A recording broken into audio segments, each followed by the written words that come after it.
I used to go with, when I would come back to America. I was living here. When I would come back to America, one of the things we do is go up to Boston and we'd visit the graves. So my mother and father, they had bought together with family members 16 plots.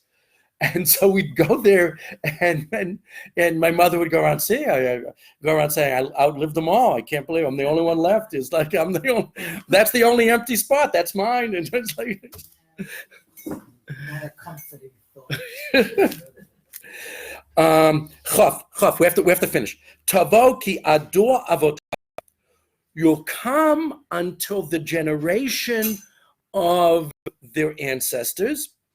Ad netzach, forever, lo yir'u or.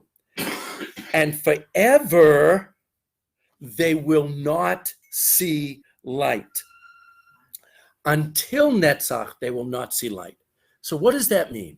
Now, there are a lot of interpretations. But the one that I think means that you're going to go to where your ancestors are, the worthy ones. That's where you're going to come, okay?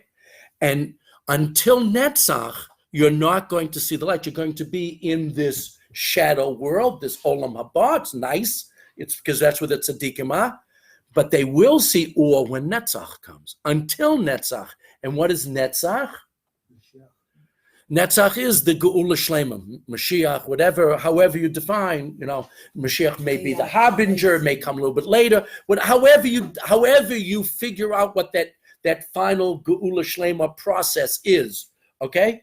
So in other words, there is a period when everybody experiences the shadow world, okay?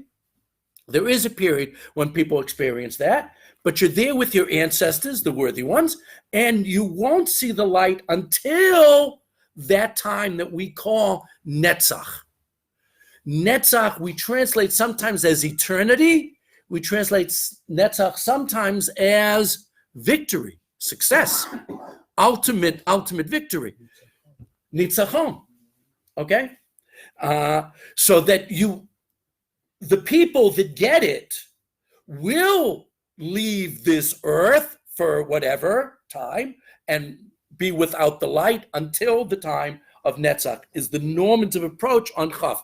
Again, just like you were saying before, this is a very hard poem to translate. And the poem ends with a replay, a reprise, if you will. If this were a Broadway show, we'd call it a reprise, of what is considered the most difficult refrain in the poem, which is Adam bika v'lo yavin nimshal kabeim nidmu, which on the pshat level is talking about what?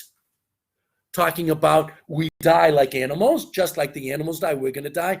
But Bnei Korach changed it. Adam bika, a man who with his yakar, his wealth, and importance, right? Velo yavin, and doesn't understand what I just told you, he dies. Nimshal kebehemet nidmu. He is compared to an animal. It changed from Bal Yalin, about when spending the night. He put in Lo Yavin. The people, these important people, those wealthy people, those famous people, those important people that don't understand what I just told you here at the end of the poem, those are the people whose death is like the death of an animal. What saves us, according to the last line, and I love this idea. I'm a teacher. I love this idea very much. The difference between life and death is Havana, understanding. I apologize. The salvation of the soul comes through understanding these basic ideas that Bnei Korach are teaching us here, which is we have to feel this connection to Hashem. I apologize, Pessy. I just wanted to finish my thought. Please share. Yavin and hurt translates it as insight. Insight. Okay. I said understanding insight is fine. Yeah. So how do you gain insight? I mean, this is You listen to verse Tedvav. But Hashem can podem my soul. Thinking that there's any other pigeon for my neshama other than God is total foolishness. Then I'm an animal. But believing that I have a neshama that can be podeh, nifteh, by HaKadosh Baruch Hu, that saves me from that fate. So it's Havana ultimately that saves me. But what do you have to understand? The end of the poem. So 2/3 of the poem is talking about, the mistake that humanity makes, that it's all about wealth, initially wealth, and then the second section, power and honor. And then at the end, it says only one thing. There's only one thing that gets you through, and that's your connection to HaKadosh Baruch Hu.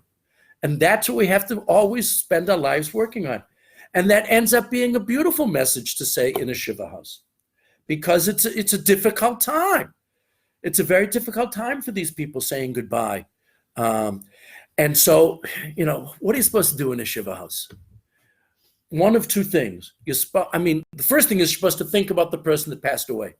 And then it should lead you to one of two conclusions. Either I want to be like them or I don't want to be like them. That's what should be going through the minds of the people during the Shiva week. One or the other. Is that person like the people in the beginning of the poem, or was that person like the person at the end of the poem that had the true values, of bracha and hoda'ah throughout life, of life's true blessings, which is our connection to the Ribono Shel Olam. So even though it's a very difficult poem, both on the linguistic translation side, but also on the conceptual side, it ends with a very important message that I hope all of us, not only learn, but incorporate into the way we live our lives. Yeah, please. The difference between Sephardim and Ashkenazim in a Shiva house. I'm fortunate to just had Shiva. And the Ashkenazim won't make a shahakol in the house. And the Sephardim, you put out food and... Oh, yeah, it's big on eating. Brachot. They celebrate that. Yeah, brachot. It's just so different the way it's handled. It doesn't end at Shiva. The different, we have a yortzeit, and many people fast on their yortzeit.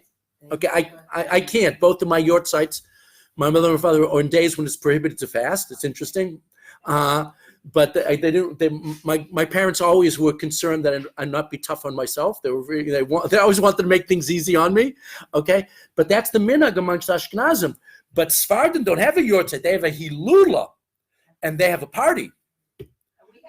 And quite often, the eating and drinking is at the cemetery. The first time I went to one, I found it very difficult.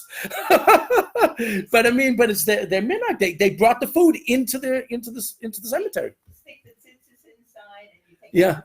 and they take the tzitzis in, food out. It's very interesting. It's true. It's true.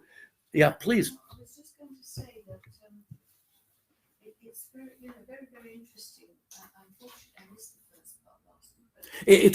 It's online. Okay. Sorry. Okay. But I think that's interesting. Do we want to be like the departed or not? But many of the departed are not totally good or totally bad. Right. Or whatever.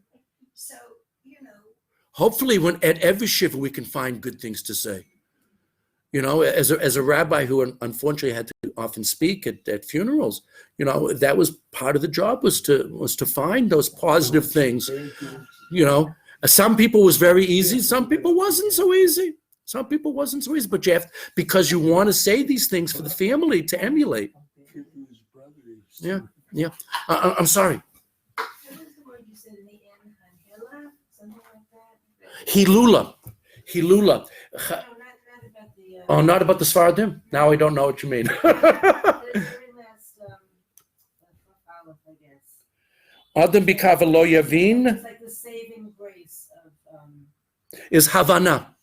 Havana, understanding, or what Pesci translates as insight. Having this particular insight, which is the only pidyon, the only how do one translate pidyon? The only salvation, the only refuge, the only pardon from death is connection to Hashem.